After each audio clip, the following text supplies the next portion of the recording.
E aí pessoal, aqui é o Leonardo Rocha do Quero Investir Agora e hoje eu estou fazendo um vídeo aqui para vocês de uns estudos que eu faço, tá? Eu semanalmente faço alguns estudos sobre o mercado e eu faço aqui na minha casa mesmo, algo bem informal, eu pego alguns dados, começo a analisar e ver algumas coisas. E hoje eu queria compartilhar aqui com vocês uma das coisas que eu andei estudando. Tá? Então, para a gente se tornar um melhor investidor, é muito importante a gente estudar, a gente ver de fato se o que falam é verdade ou não. Né? Tem muita coisa, por exemplo, de literatura estrangeira que no Brasil não é aplicado. Né? A gente não vê que a gente vê, na verdade, que os resultados não são os mesmos. Então, hoje eu quero falar o seguinte para você: investir na bolsa, no Ibov, no longo prazo é rentável? Bom, então o que eu fiz? Eu peguei um estudo, alguma base de dados aí desde 96 até 2015 e eu comparei aí, como vocês podem ver na tela, o CDI contra o Ibov. E eu botei numa base 100, então ambos começam com o valor 100 e vão evoluindo ali percentualmente. Então o que a gente consegue perceber é que quem investiu no CDI desde 96 até o final de 2015, até dezembro de 2015, teve uma rentabilidade ali de 1.974%. E o índice Bovespa, a rentabilidade foi de 741,5%. Tá? Então, a gente vê que no longo prazo, pelo menos nesses últimos 20 anos, o índice Bovespa, quem comprou o Ibov, não teve uma rentabilidade tão interessante quanto o CDI. Aí você vai me perguntar, será que isso vai continuar acontecendo no futuro? Não sei, isso ninguém sabe. Mas a gente vê que no Brasil, com essa taxa de juros extremamente alta que a gente tem, o índice Bovespa em si, ele acaba não sendo um investimento mais rentável. Tá ok? Pelo menos ele não foi, né? Não quer dizer que ele não vai ser, então a gente tem que tomar cuidado com isso.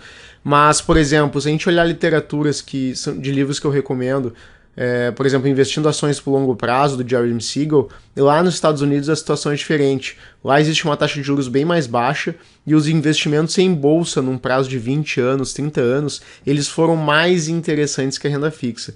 Aqui no Brasil a gente tem um caso à parte. Em vários países aí do mundo isso também acontece, das ações se valorizarem mais no longo prazo que a renda fixa, mas no Brasil eu não sei dizer exatamente porquê, e acredito que ninguém deva saber, ou poucas pessoas sabem, de repente porque a taxa de juros aqui é muito alta, não sei, mas aqui a taxa de juros, os investimentos na verdade em renda fixa, indexados ao CDI, acabam sendo mais interessantes que a bolsa.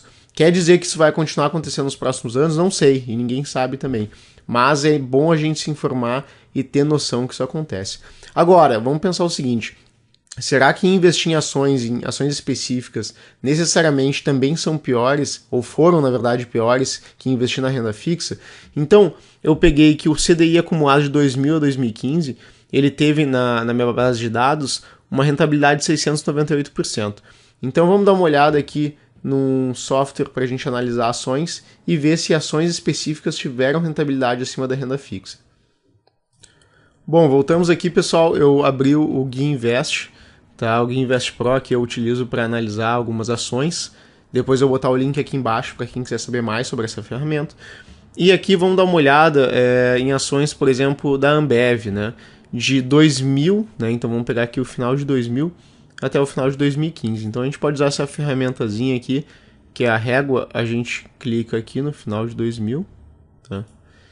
No fechamento de 2000 até o fechamento de 2015. E aqui foi 4.452%. Então sim, a Ambev, por exemplo, foi mais interessante que a renda fixa nesse período, né? Que a renda fixa ela rendeu aproximadamente 600... Deixa eu dar uma olhada aqui que eu esqueci até o valor, mas foi 698%, vamos dizer 700%, e a Ambev teve uma rentabilidade aqui de 4.452%. Então a Ambev, sim, foi uma das ações aí que rentabilizou acima da renda fixa. A gente pode olhar Banco do Brasil. Vamos dar uma olhada aqui por cima, né? Banco do Brasil de 2000, final de 2000 até o final de 2015. 1.300%, legal.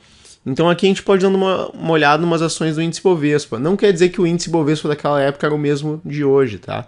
Então assim, se a gente começar a analisar, a gente vai ver que tiveram algumas ações que sim. Essa aqui a gente não tem histórico de 2000. CSNA tem, ó.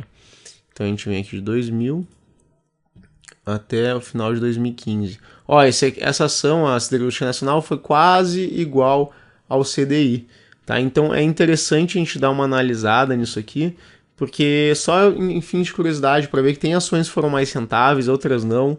Tá? Então, de repente, o stock picking, né, escolher ações, pode ser mais interessante do que investir puramente no índice Bovespa no longo prazo. Né? Agora, como escolher essas ações já é uma pergunta mais profunda. Né? Não é tão fácil assim a gente ter uma rentabilidade acima do índice Bovespa. Se fosse fácil, todos os fundos teriam uma rentabilidade acima do índice Bovespa. A gente vê que não ocorre isso. Tá, ok? Então, se a gente quiser investir em ações individualmente, deixar uma dica para vocês, é importante a gente ter uma quantia maior, porque existem custos de corretagem e os outros custos. E outra pergunta que eu recebo bastante também das pessoas é a seguinte: eu quero investir em ações, o que eu faço? Então, antes de tudo, é por que você quer investir em ações, né? Muita gente quer investir em ações porque pensa que o investimento em ações é um fim e não um meio, mas o investimento é sempre um meio para um determinado fim. Então, depois de olhar esse estudo, eu quero que você reflita se você já tem uma reserva em renda fixa, se você já investe pelo menos um pouco, uma boa parte do seu capital em renda fixa, porque pelo menos aqui no Brasil a gente tem uma renda fixa que paga muito bem. E se você investir em ações por longo prazo, eu quero que você reflita também, será que o índice Bovespa ETF do BOVA11 é a melhor opção para longo prazo? Pelo menos aqui que a gente analisou, nos últimos 20 anos, ela perdeu feio do CDI.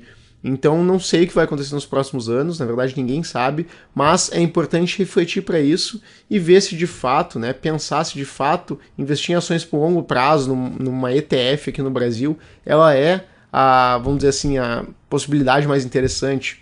Tá? E se você quiser aprender mais e investir sobre ações individuais, é interessante pesquisar sobre o assunto, estudar, fazer simulações e começar pequeno. Né? Começa aos poucos, vai poupando, vai investindo em boas empresas e a partir daí você vai conseguindo evoluir como investidor, tá? E de repente ter resultados mais interessantes. Então eu vou finalizar esse vídeo por aqui. Esse vídeo foi mais para mostrar para vocês como eu faço meus estudos. Eu gosto sempre de questionar o que dizem por aí, porque muitas vezes o que dizem não é de fato realidade. E as pessoas, por não pesquisarem, não irem atrás, realmente verem se aquilo funciona ou não, acabam só seguindo, depois se frustrando, tendo os resultados ruins e acabam reclamando e não sabem por quê. Tá, ok? Então cuide bem do seu dinheiro, estude bastante sobre educação financeira, a gente se vê num próximo vídeo, um abraço e até mais. Eu espero que você tenha gostado desse vídeo. Dá um like aqui embaixo e compartilhe ele com seus amigos, porque assim a gente vai ajudar a melhorar a educação financeira dos brasileiros. Não se esqueça também de assinar o nosso canal, assim sempre que eu fizer um vídeo novo, você vai ser avisado por e-mail. A cada dia que passa, o nosso número de assinantes aumenta e a gente fica mais perto de conseguir educar financeiramente o Brasil. Por isso, muito obrigado. Para finalizar, clique aqui para ver os outros vídeos do Quero Investir Agora. E se você ainda não baixou o nosso e-book gratuito, clique no botão que vai aparecer nesse vídeo.